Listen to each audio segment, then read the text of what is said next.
В принципе, в здании интернет есть, поэтому нету никаких глубоких причин, чтобы он не был тут.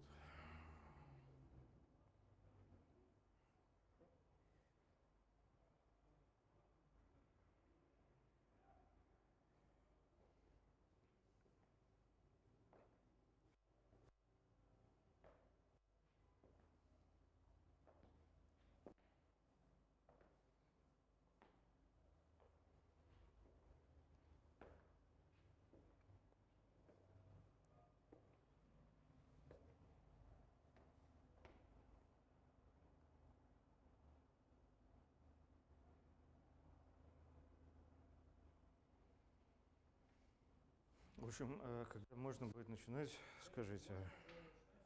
Запись локально идет. Ну хорошо, сейчас,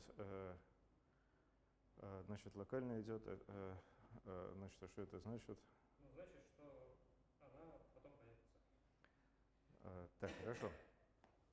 Если сейчас трансляции нет? Так, ну хорошо. Okay, so let's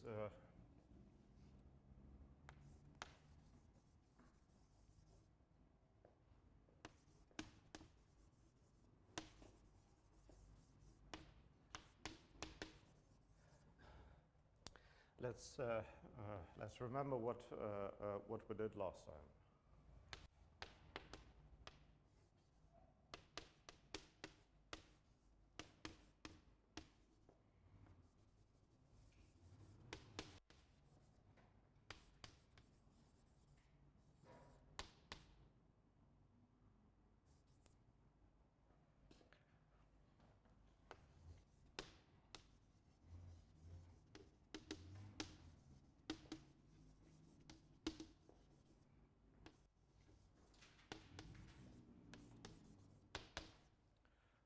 We suppose we have a multiplicative transformation of multiplicative cohomology theories,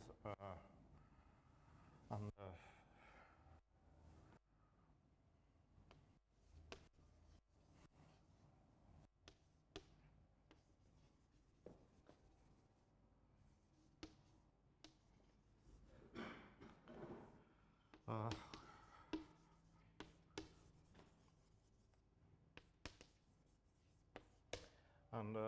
we want to know whether or not this tau commutes with the Thom isomorphism, and we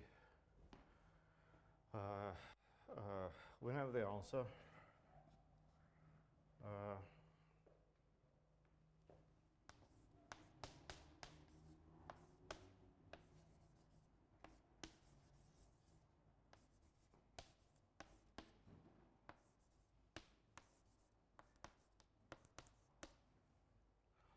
Suppose we have a vector bundle which is orientable with respect to both theories.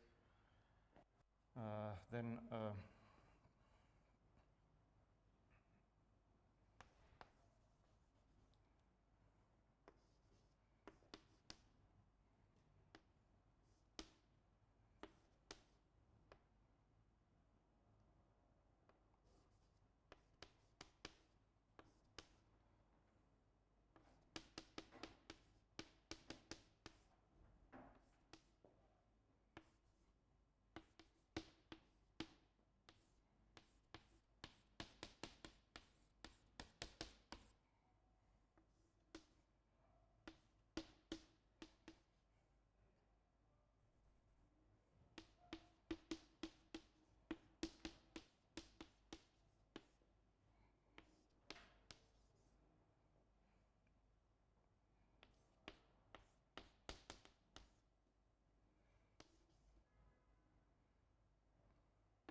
then we have this commutative diagram.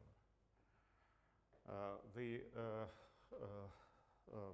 top arrow is tau, and the bottom arrow is tau twisted by the Todd class.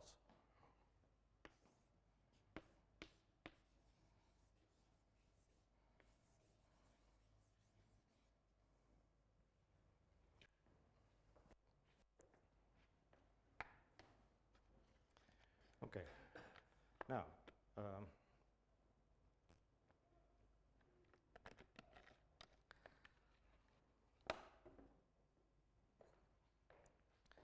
Now, of course, a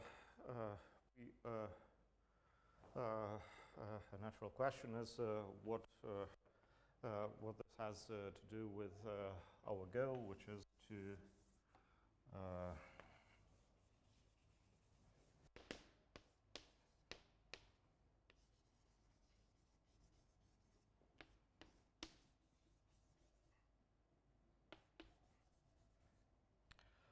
state and prove the Riemann-Roch theorem for generalized homology. Well, to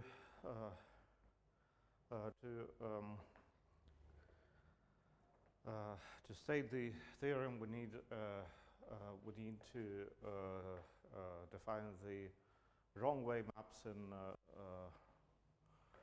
homology and cohomology.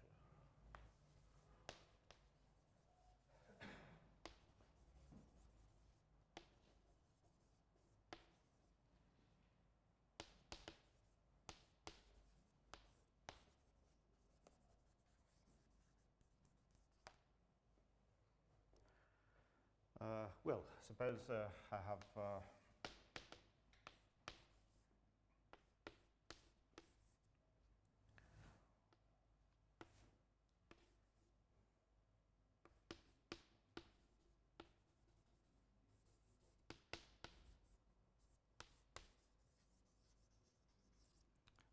I have two manifolds, M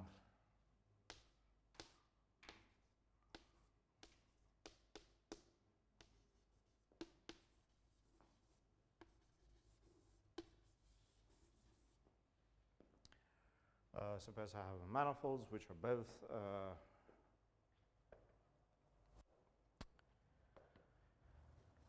H-orientable.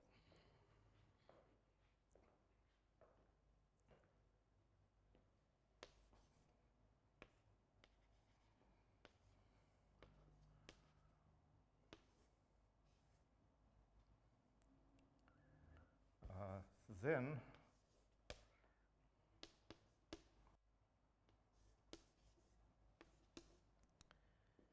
I can define the map F lower shriek, which goes from the cohomology of M to the cohomology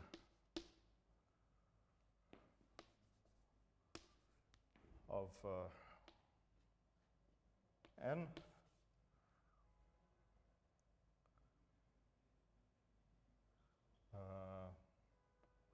Minus M minus N.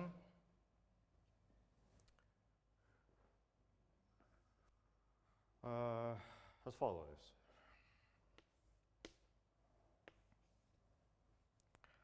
First, I go to the homology, M minus star M.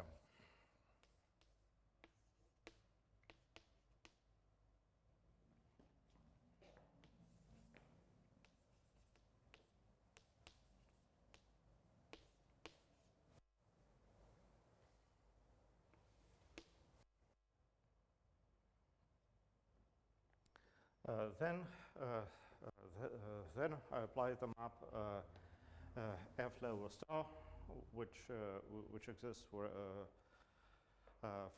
any spaces, not necessarily manifolds. And then I use the Poincare duality for M. No, for N. So I get N minus this. So this is the same as star minus m plus n. Okay, and similarly,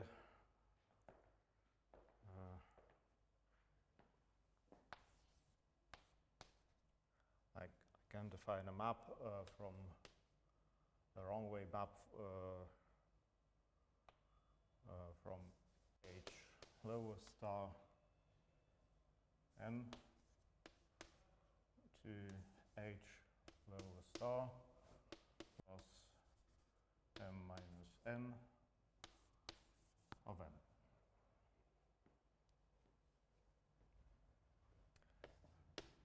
Namely,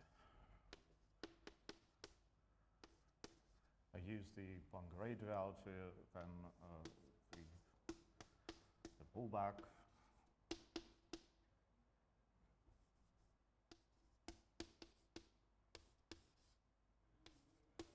And then the Poincare duality for m.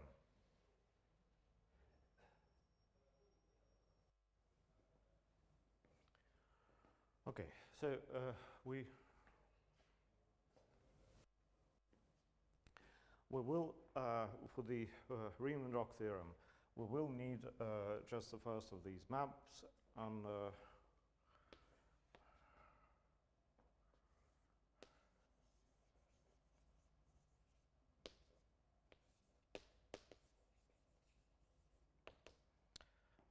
I'll just say that the first map, which is the wrong way map in cohomology, is sometimes called integration on fibers.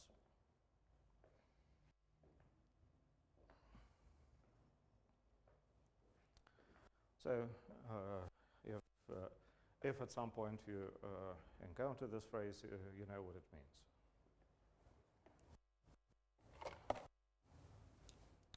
Okay, we're out of chalk almost. There are still some left, but not much. Anyhow, this this map is important. Why? Well, it's a map which participates in the Riemann-Roch theorem on the one hand, and in the index theorem on the other. So we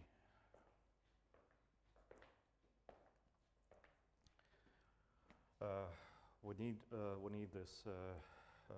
this map. Okay, so let me give an alternative construction.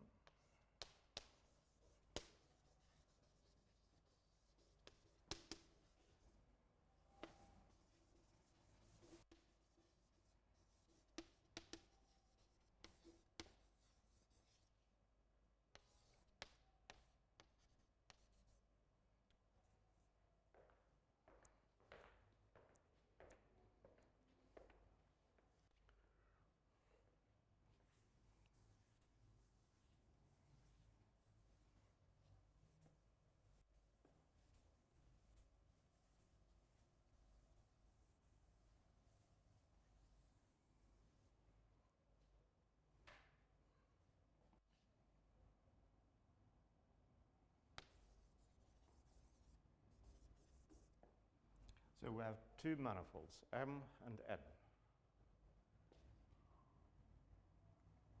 And we have a map, F.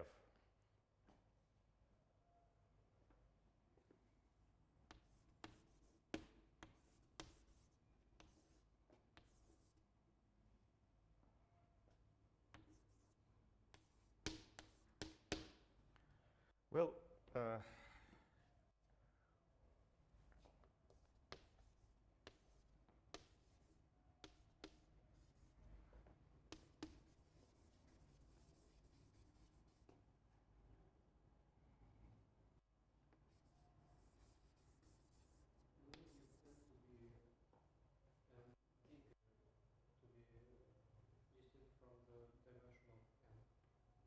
Oh yes, sorry.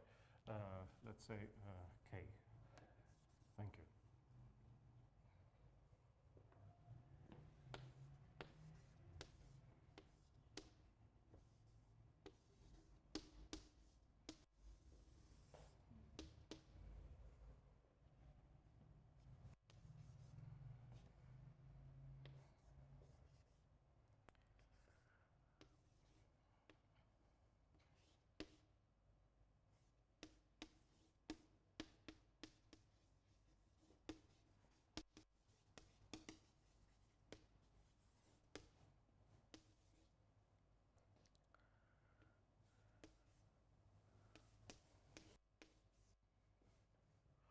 Okay, so the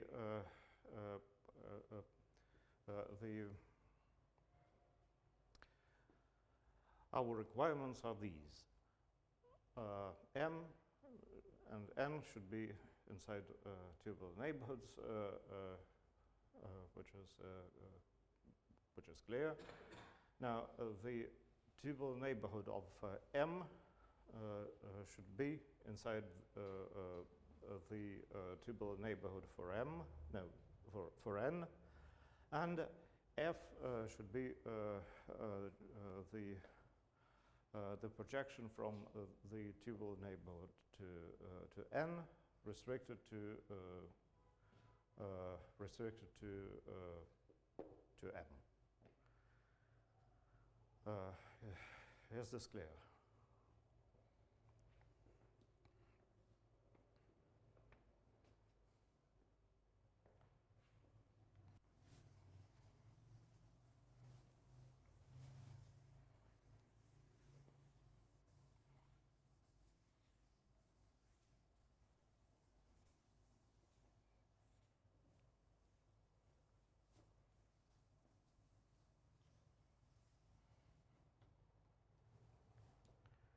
Okay.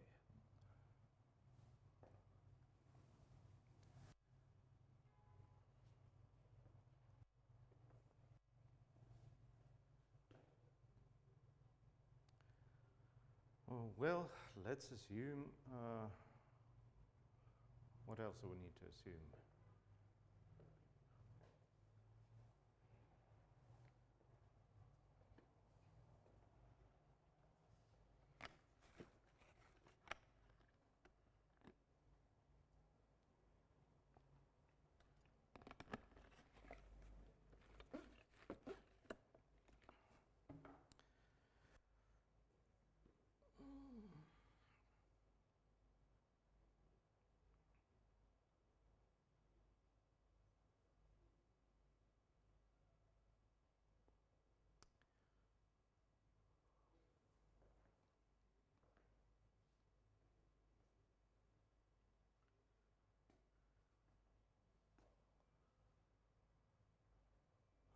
Well, let's say we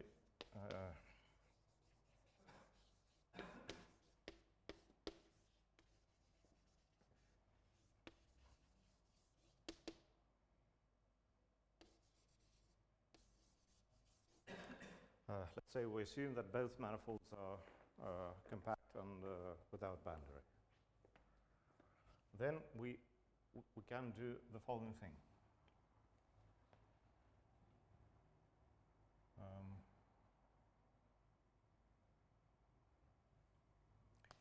Well, we know that UM is contained in UN. So Sk minus UM contains Sk minus UN.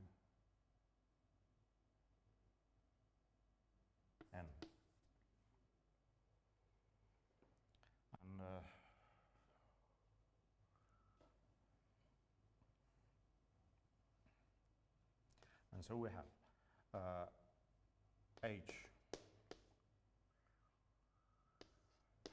Sk minus UM. Well, this is the same as H the boundary um.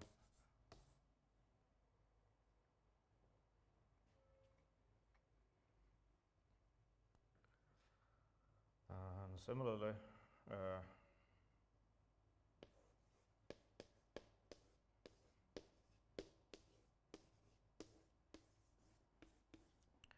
we have the same for n.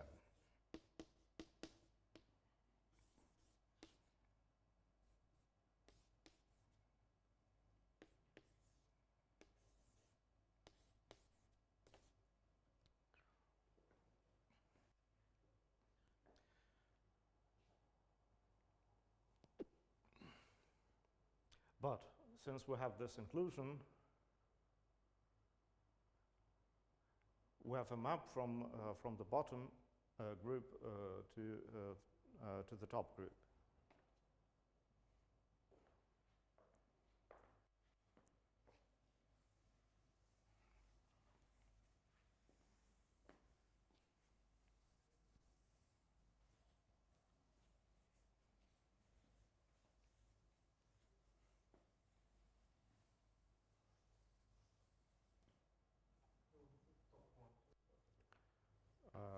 Let's see. So the inclusion goes from n to m. So in cohomology, the arrows are reversed. So we get a map from m to n. So exercise.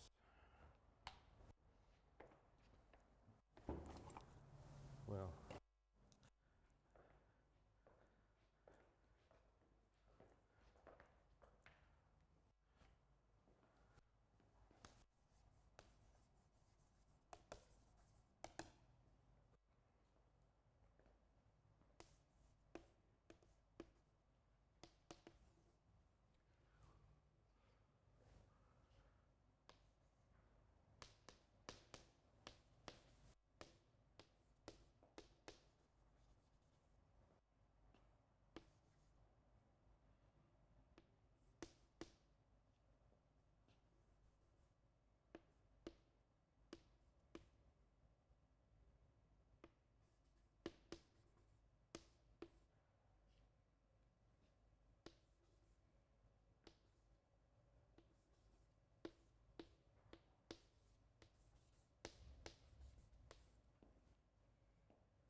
Okay, so here at the end I get k minus m minus k plus n, which is the same as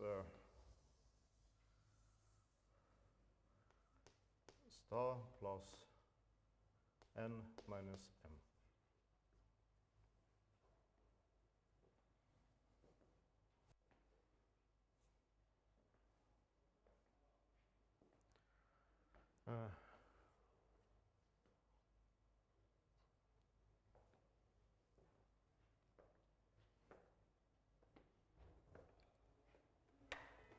Okay.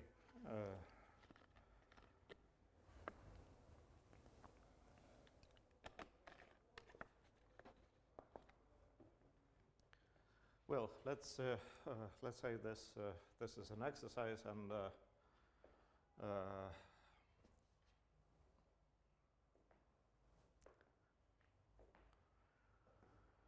now we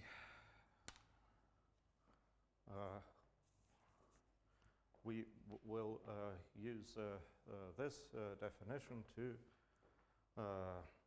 answer the following question. So let me write the question.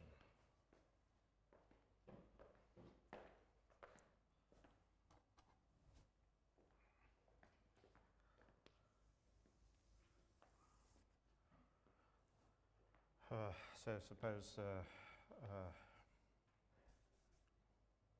again, we have tau from k to h.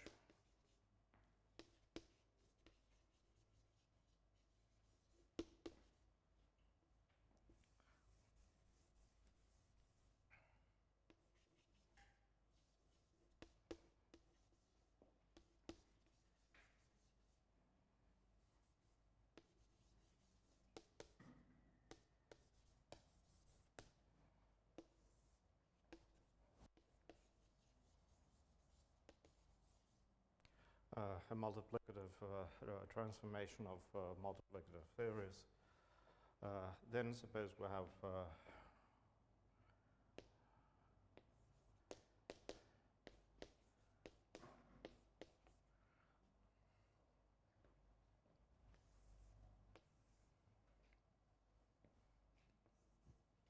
f from m to n, where m and f are compact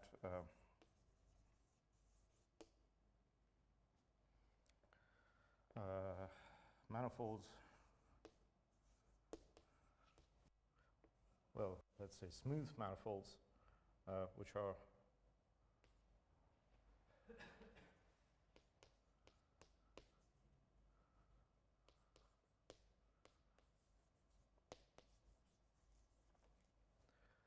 both orientable with respect to both theories. And the question is, does well,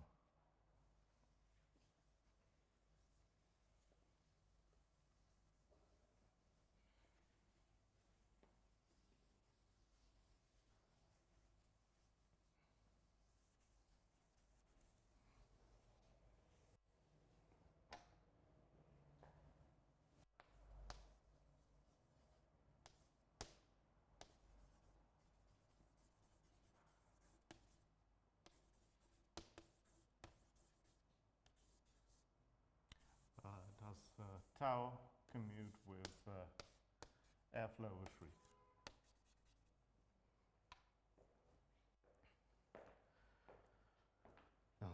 The answer is, well, it doesn't.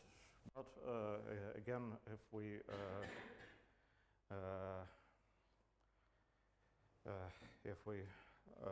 twist something by the dot class, the answer will be yes. And this is where I've really run out of chalk. So we need some chalk to continue. And Alexei, please note that we need small round ones much better than large square ones.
yes, I think one or two would suffice.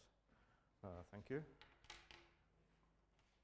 Okay, so we want to know whether or not tau commutes with f lower Schwick, and if it doesn't, then how to fix it so it does. Okay, so well, let me draw a big diagram.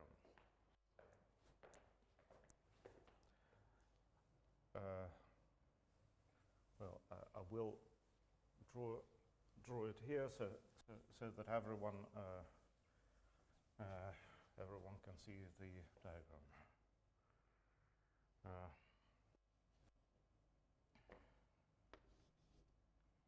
Okay. Yeah.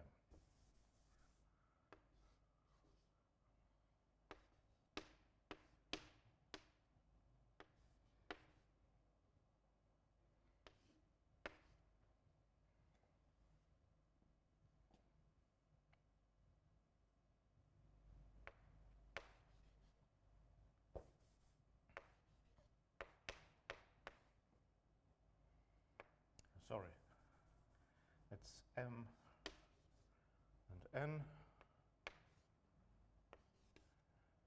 You M mod the boundary.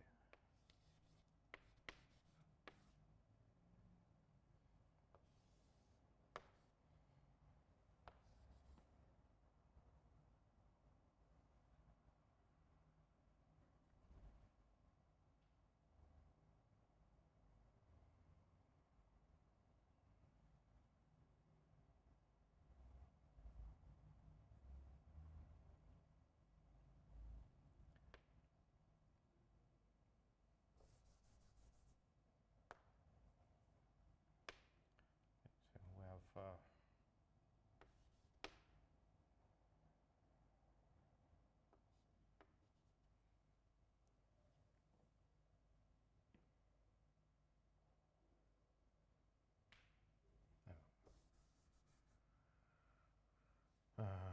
okay, so we have where can we go from this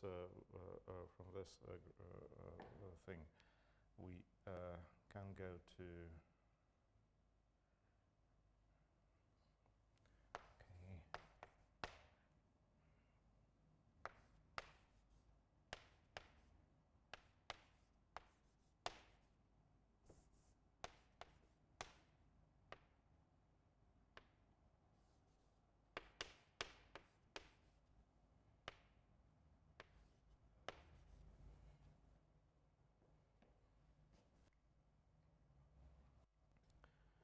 okay, so the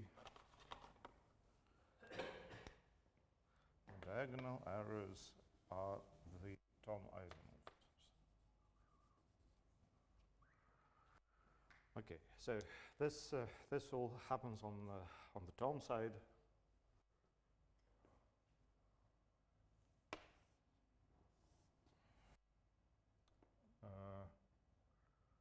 Now, sorry, on the K side. Now I want to apply tau.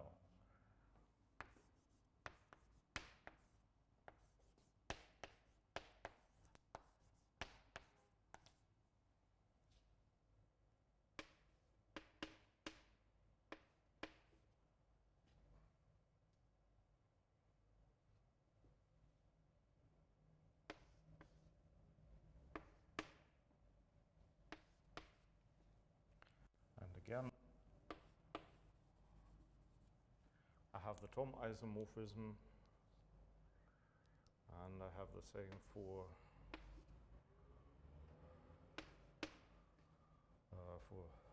N. No, for M.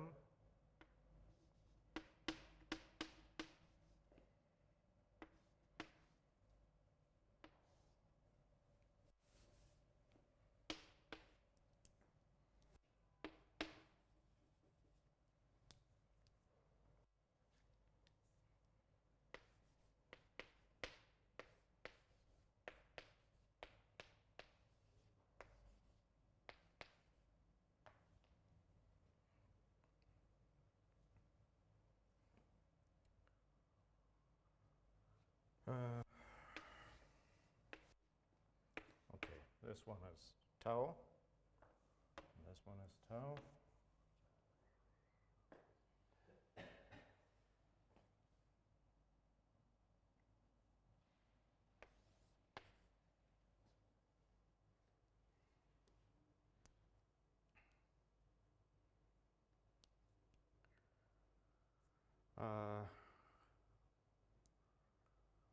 Well, this one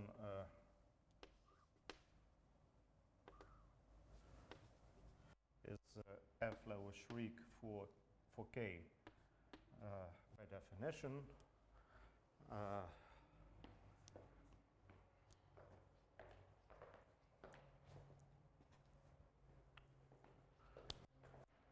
So this is for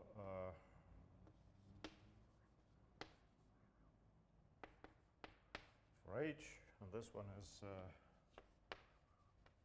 for k.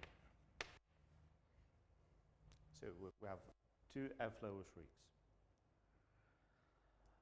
Okay, so now we have this diagram. And the question is which parts, if any, commute. Let's see.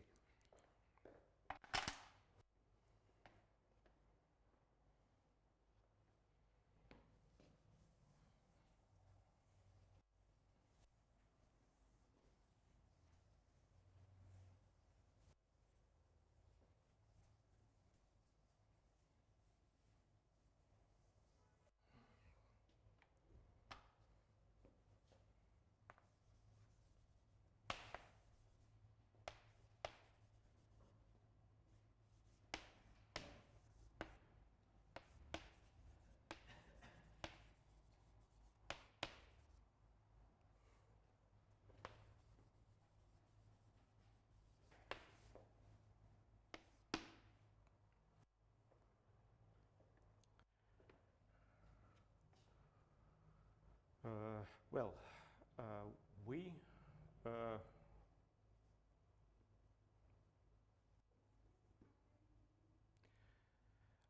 have the outer square.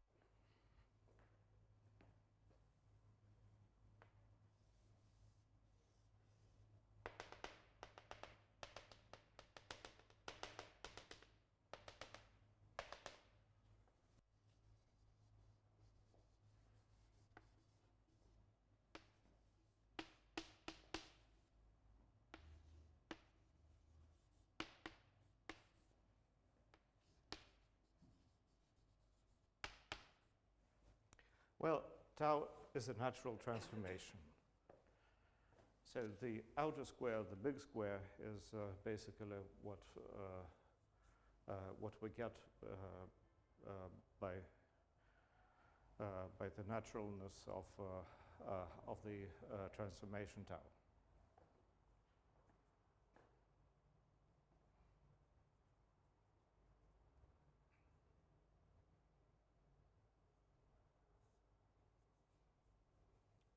Well, the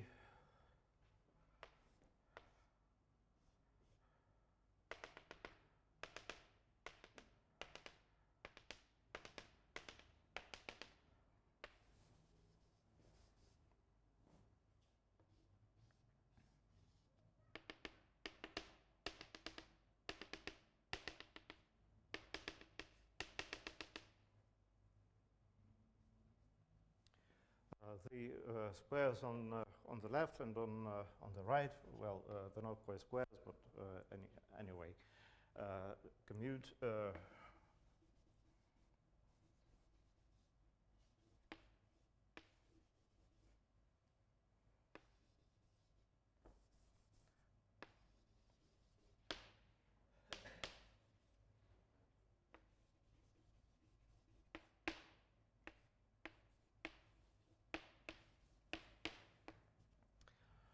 the squares on the left and on the right commute by the alternative construction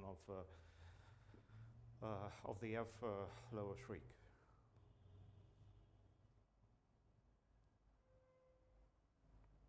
No, very well. This is already something.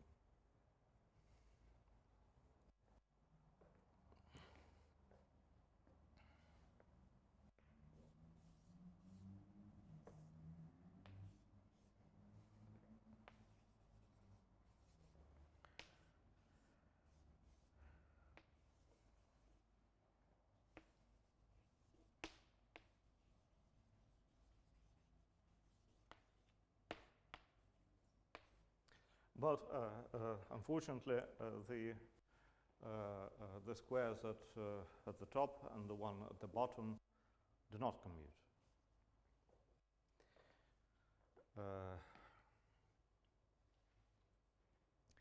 So we know how to remedy this particular problem.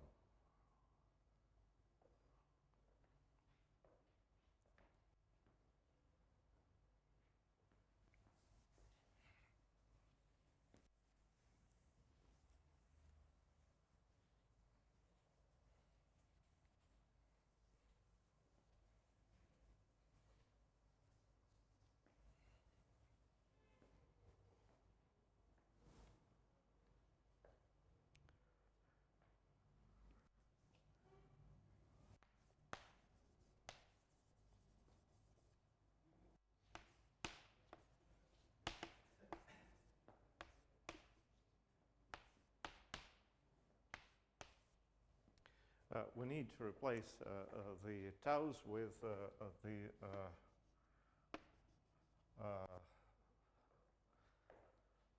tau primes. Namely, tau prime of x is tau of x times the Todd class of E for the transformation tau. Well, here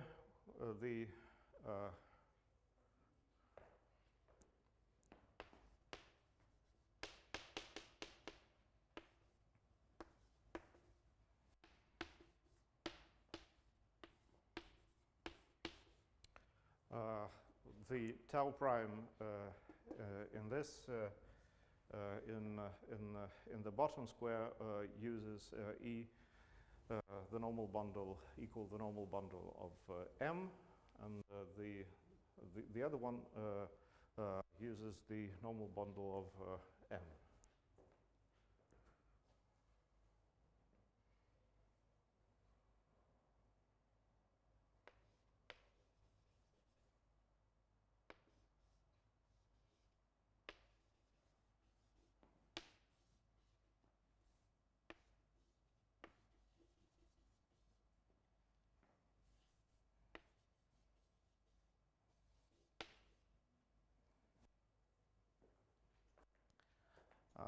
And then the squares at the bottom and at the top both commute. So the square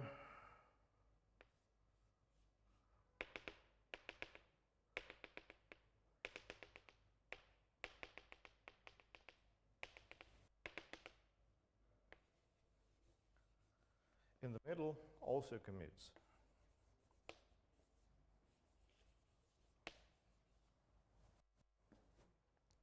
What does this mean? Well, this means if we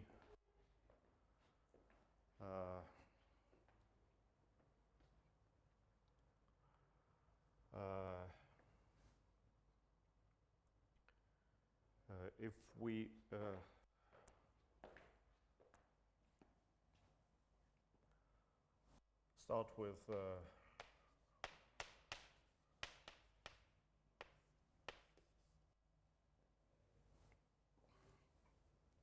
an element of k opposite of M, then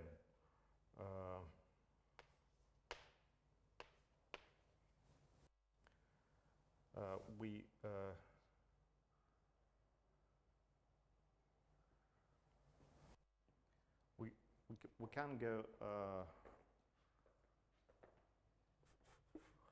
first. We can go right, and then we can go up. So if we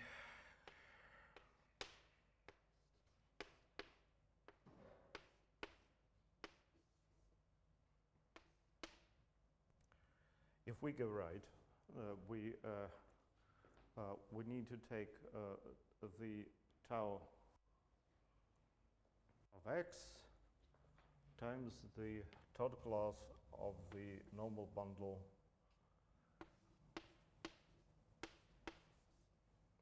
of M.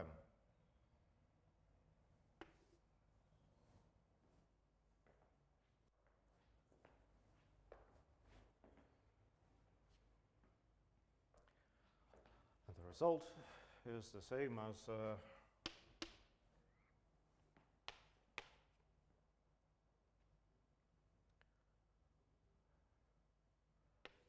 tau of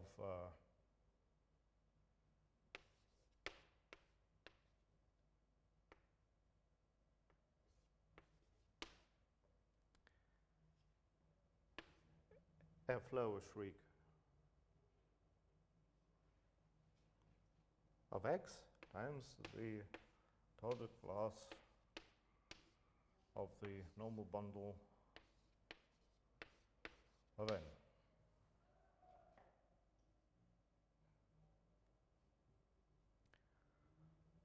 Well,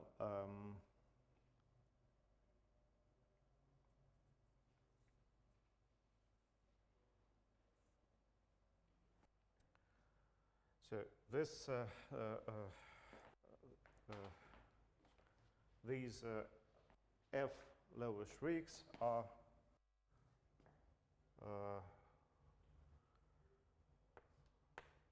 not quite the same. The first one is for H,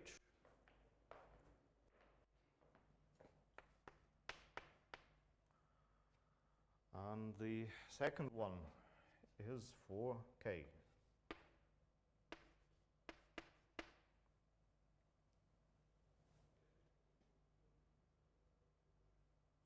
Well, the total class, the notation for the total class contains tau, and so it also implicitly contains both K and H. Okay, so what is this? Well, this is the topological Riemann-Roch theorem.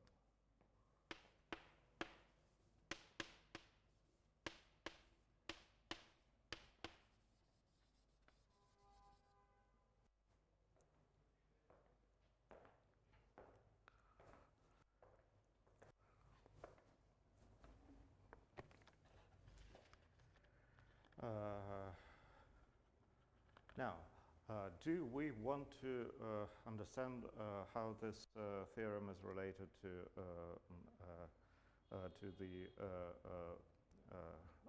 the theorem familiar from algebraic geometry?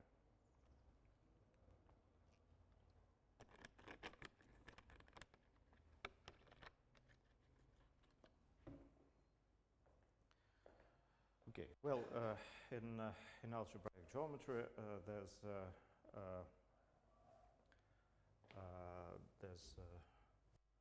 okay. I'll erase this part.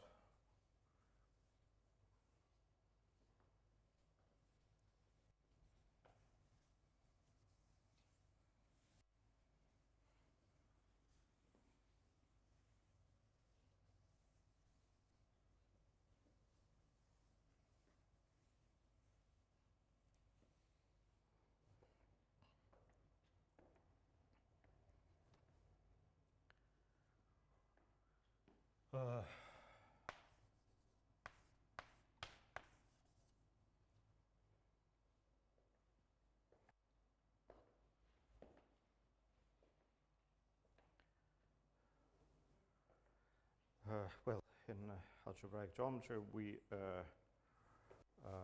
have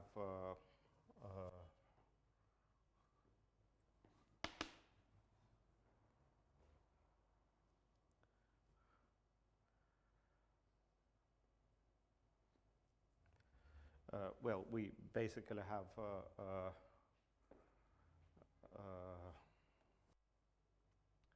all all ingredients which participate in this theorem. Let's see. So first we have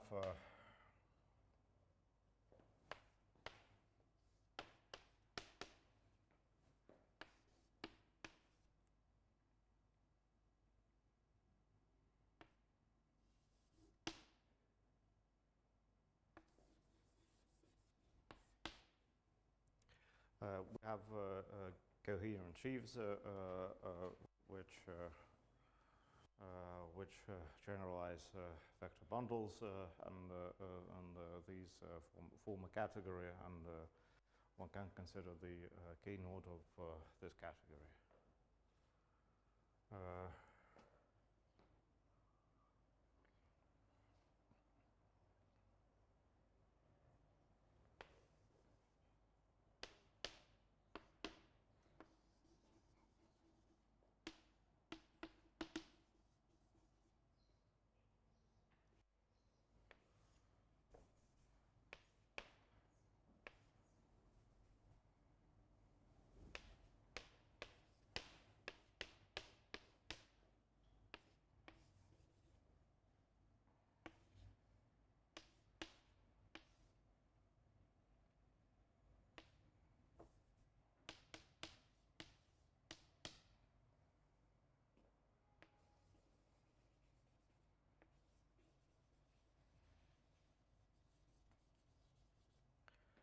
And we, instead of rational cohomology, we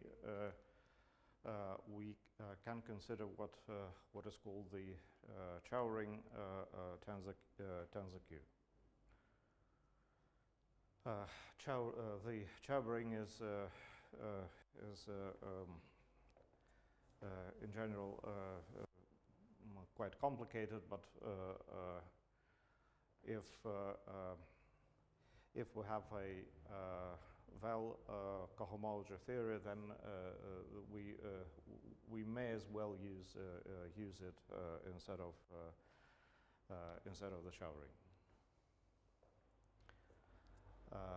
Okay, now we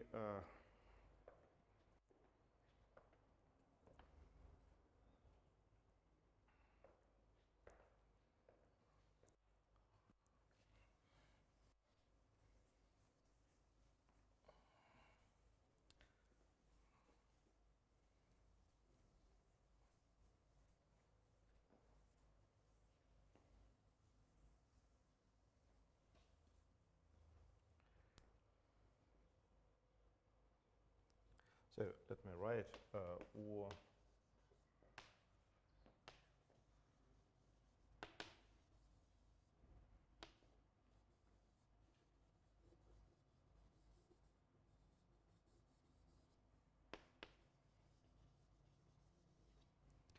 or a sensible cohomology theory.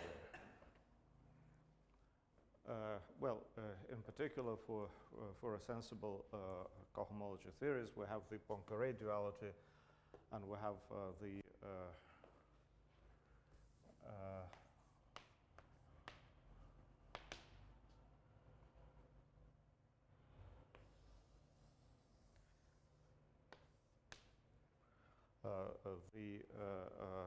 F-lower shriek.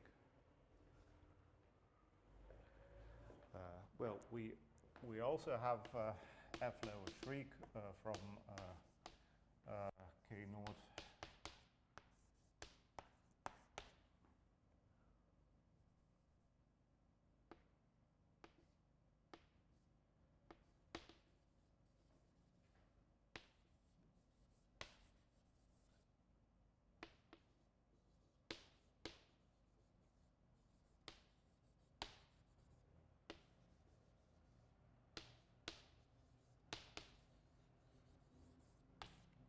from K-node X to K-node Y, which is induced by the functor on the level of sheaves.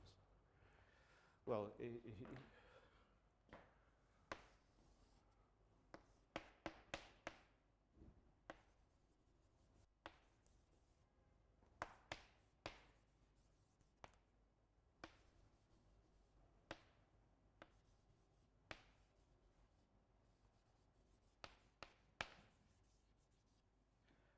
the letters x and y denote something which is complete over an algebraically closed field.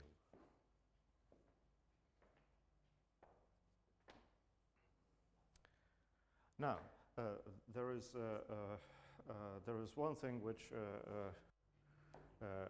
we haven't yet translated into algebraic terms. What is the total class of the normal bundle? This is definitely something which does not make does not literally make sense in algebraic geometry. But the solution is very simple.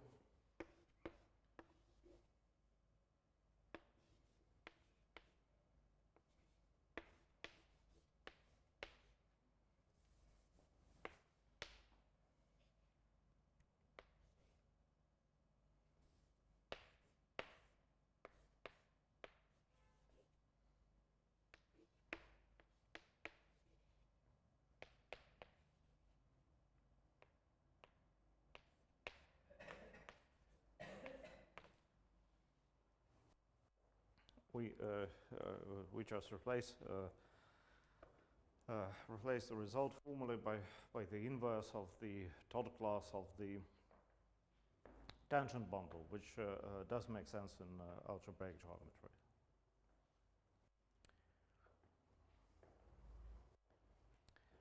And we get the formula which so if we take this formula and make these substitutions, we get exactly the formula which is familiar from algebraic geometry.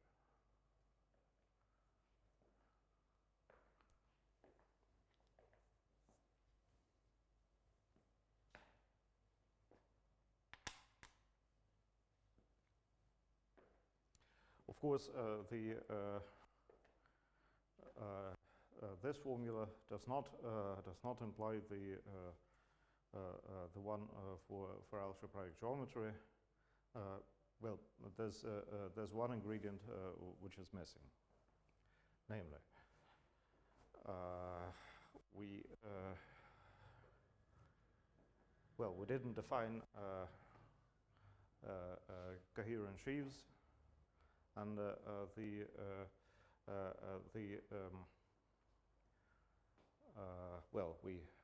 we can define coherent sheaves, of course, but what one needs to prove is that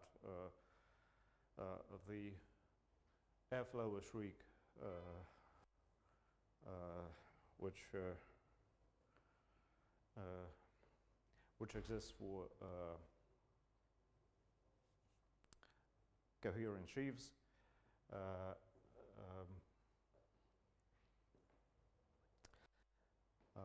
is the same airflow shriek which we have in K theory as generalized cohomology. Well, we have a functor from coherent sheaves to more precisely, we have a map of groups from K naught.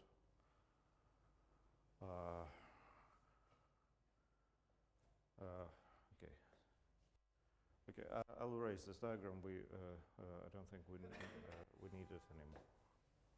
It's a beautiful diagram.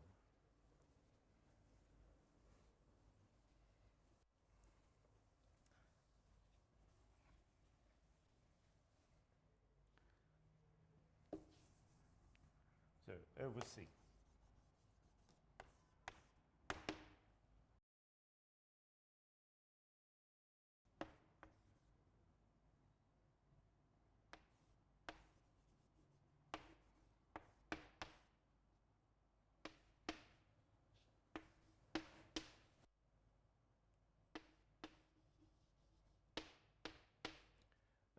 Complete and smooth. Everything is smooth. Okay, so X, Y, smooth compact.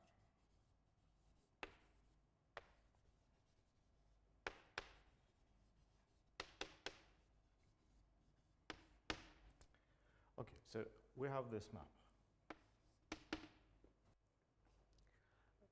Well, we have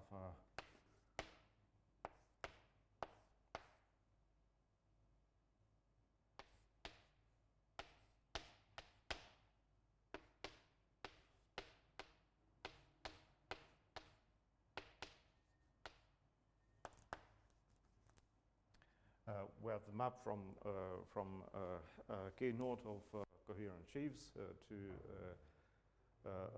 the topological K theory of X. Well, no surprises. And we also have F-lower shriek on the level of coherent sheaves and on the level of the topological K theory. But why does this diagram compute? And I do not know any. So this diagram commutes.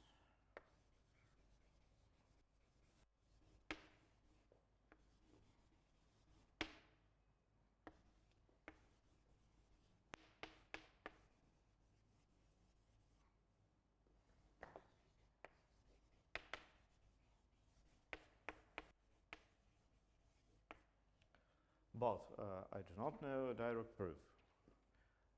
If somebody finds a direct proof, then basically we get the rest of the Riemann-Roch theorem by general nonsense.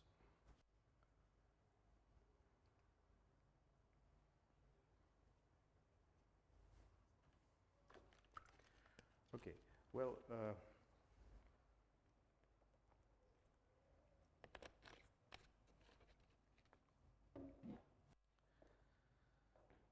let's, as an application,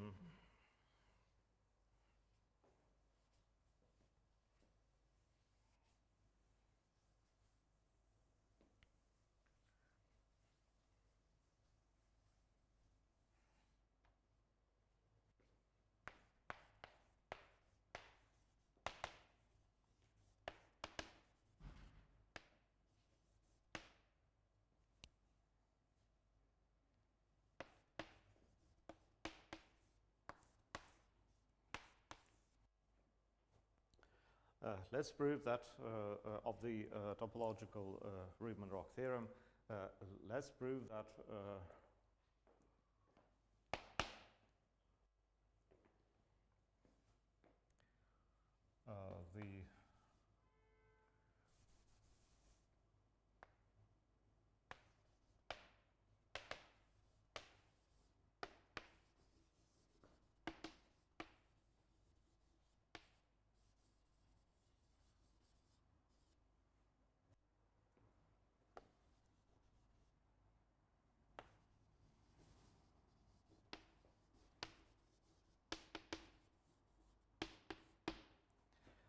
the Stiefel-Whitney classes are homotop invariant.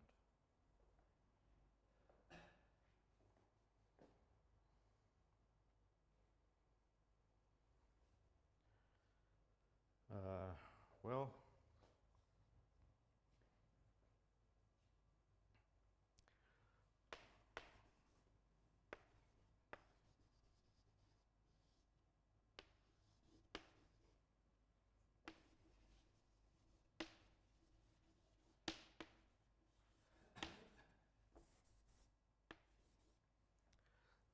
let's first,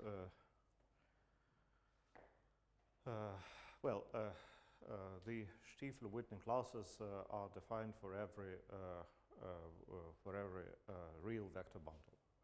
Now, suppose we have a smooth manifold, then we can take the tangent vector bundle and take the Stiefel-Whitney classes of the tangent vector bundle.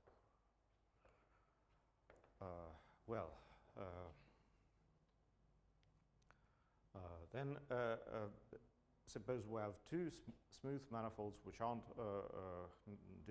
diffeomorphic, but which are homotypic equivalent. Now, in particular, the homotypic equivalence does not induce a map of the tangent vector bundles, but it still takes the Stiefel-Whitney classes to the Stiefel-Whitney classes. This is what I mean by saying that the Stiefel-Whitney classes are homotype invariant. Okay, so suppose we have a smooth compact manifold.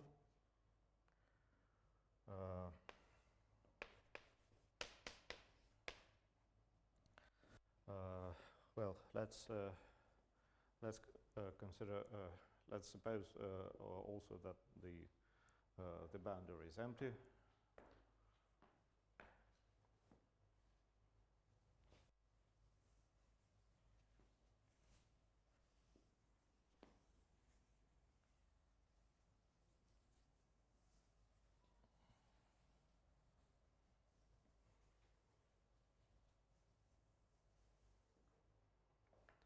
Well, what else?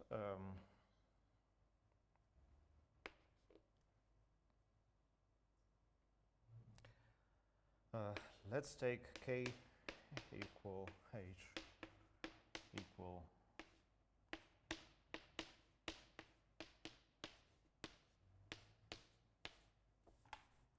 the cohomology mod 2.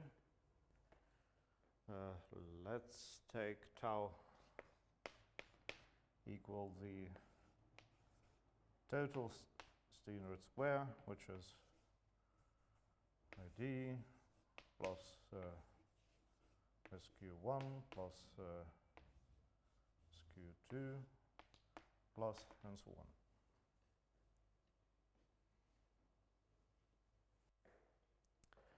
Well, we also need a map F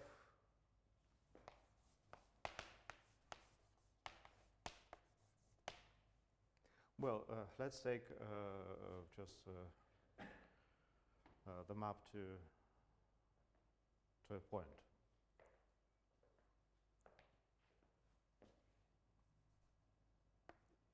In this case, F lower star of x is just the integration of x over m, which is basically 0 on all classes except the top dimensional ones, and it is 1 on the fundamental class of every connected component.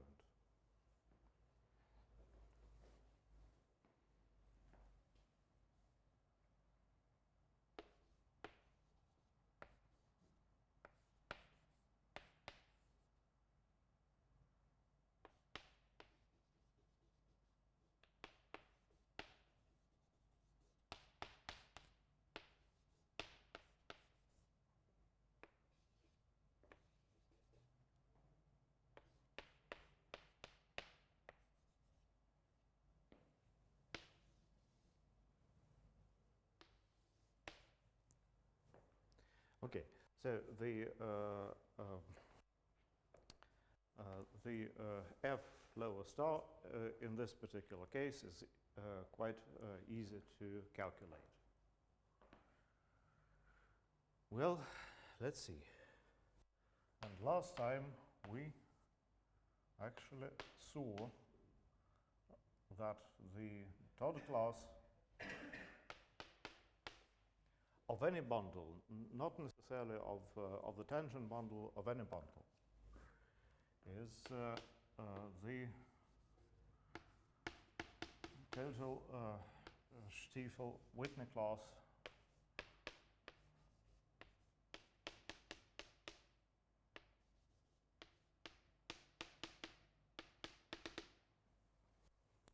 which is just 1 plus W1 plus W2 and so on. Okay. So what does the Riemann-Roch theorem tell us?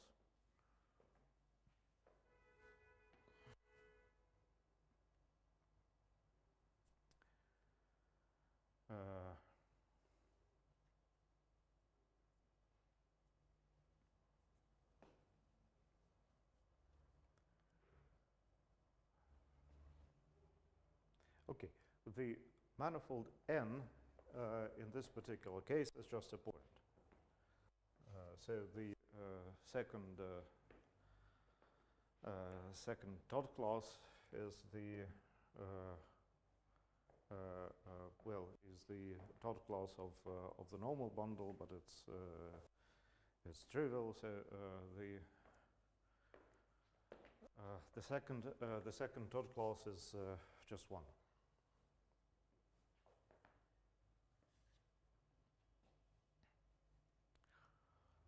Okay, and the first one is the dot class of the normal bundle, which is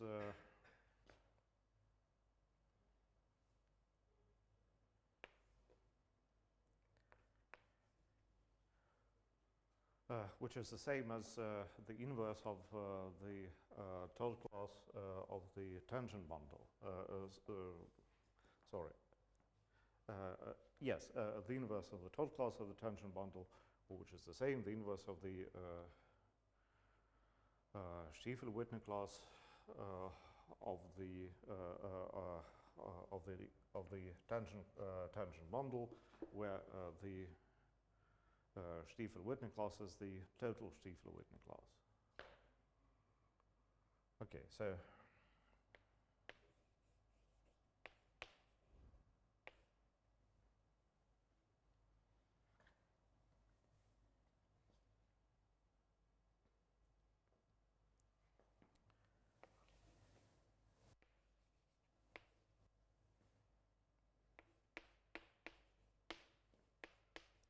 by the way, as one can see, the element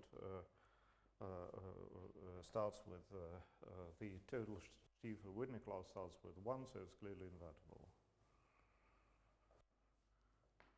Okay, so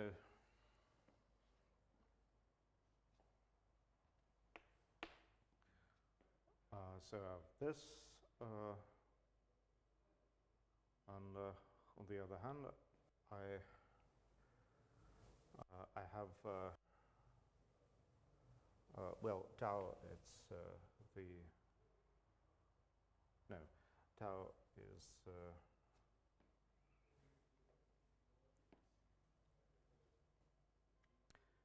okay.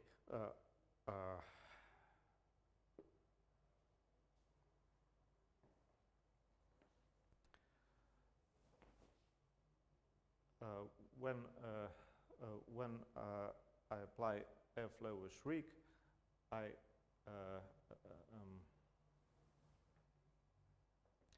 when I apply F lower Schrieg, I end up over a point, and over a point, tau is just the identity. So I have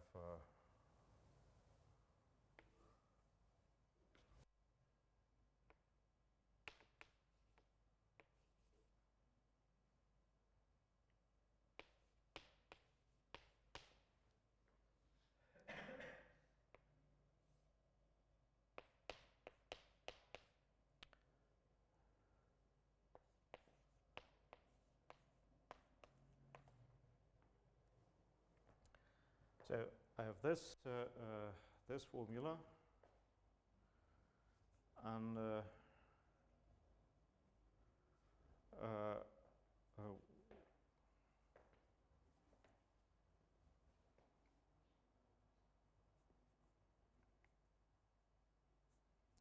well, in particular, this this formula applies to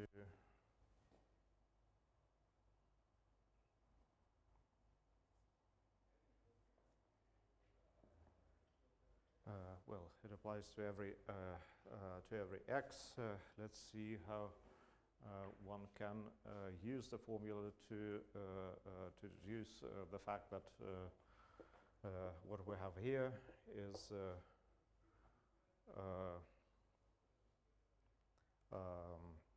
homotop invariant.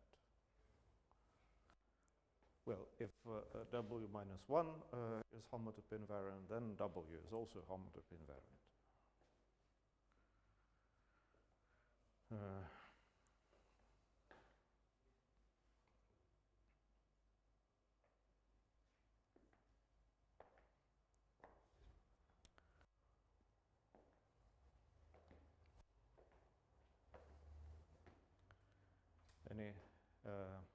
Any suggestions? It all should follow from the formula.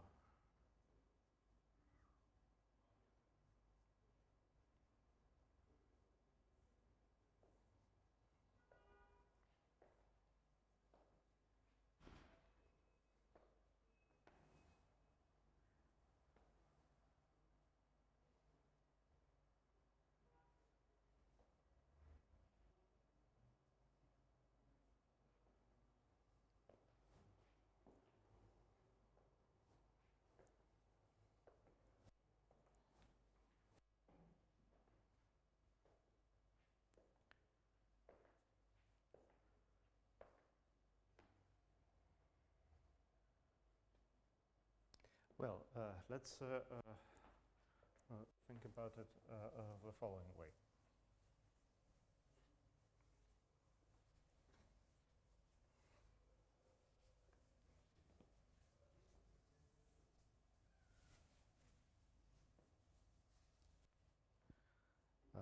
Let's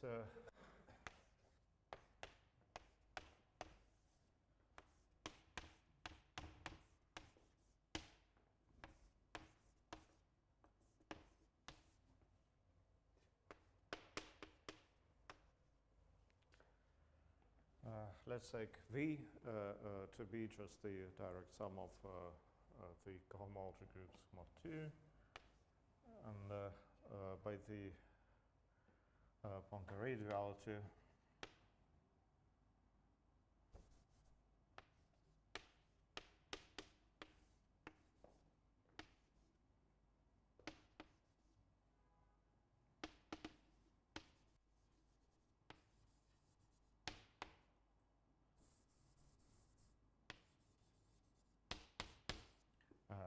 we have this bilinear form which is non-degenerate. Okay, so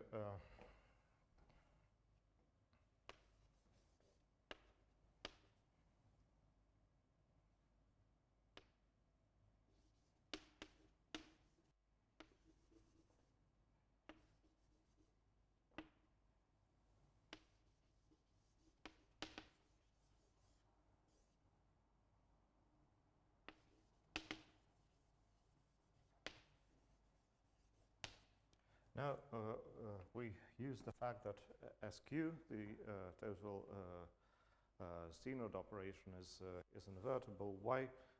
Well, it starts with identity, and then this one raises the degree by 1, this one raises the degree by 2, so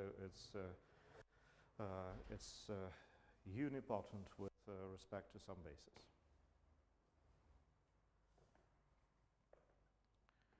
And what do we know? We know that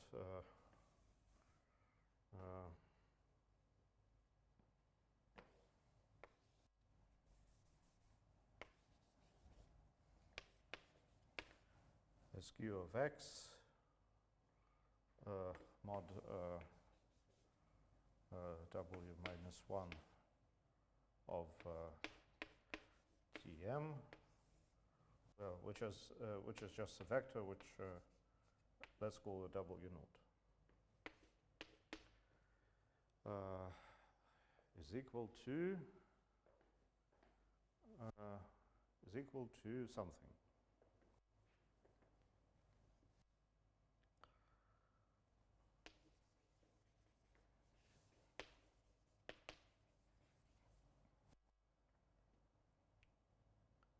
well, more precisely, a linear map from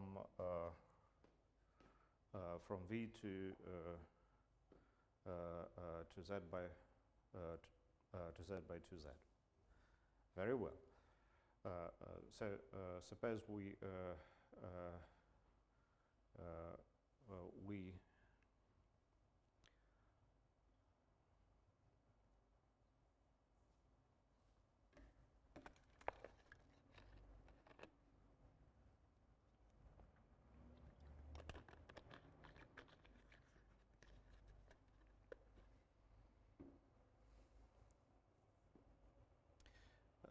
we have a symmetric non-degenerate form. Actually, symmetric is not very important here, such that when we take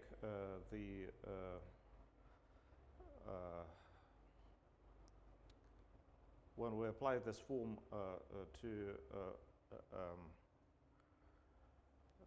the second argument equals something and the first argument equal an element of some basis, then just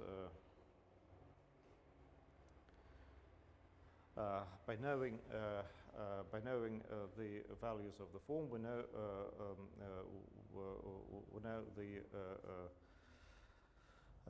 the second vector.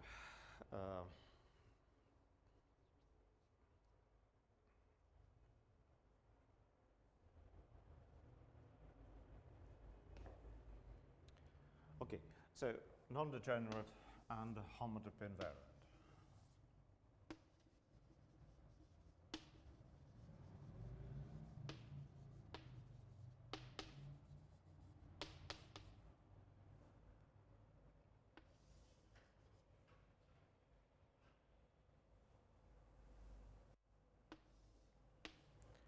And the SQ is also homotype invariant.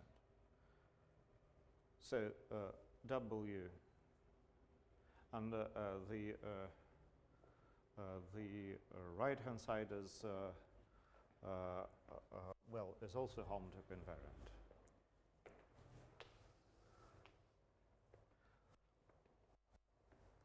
If we have a homotype equivalence of smooth manifolds without boundary, compact, then this homotype equivalence commutes with integration integration over M. Well, why? Because the fundamental classes of components go to the fundamental classes of components.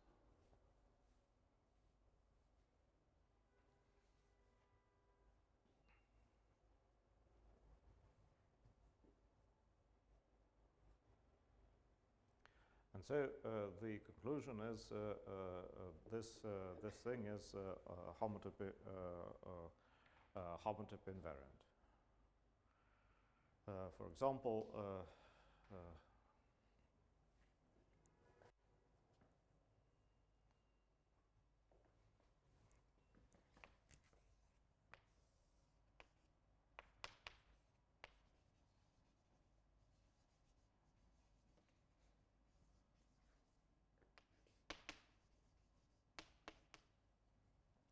if we have a homotype equivalence of connected smooth manifolds with without boundary, this homotype equivalence, which may not be a smooth map, it's just a continuous map, must take the tangent Stiefel-Whitney classes to the tangent Stiefel-Whitney classes. And there is another invariant of real vector bundles, the Pontryagin classes, and these are not homotype equivalent. On the other hand, the rational Pentriagian classes are homotype equivalent, and it's well, it's a bit complicated. But the integral ones aren't. Okay. Now, are there any questions? Questions, remarks, and so on?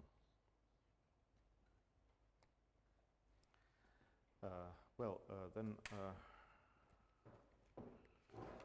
I'll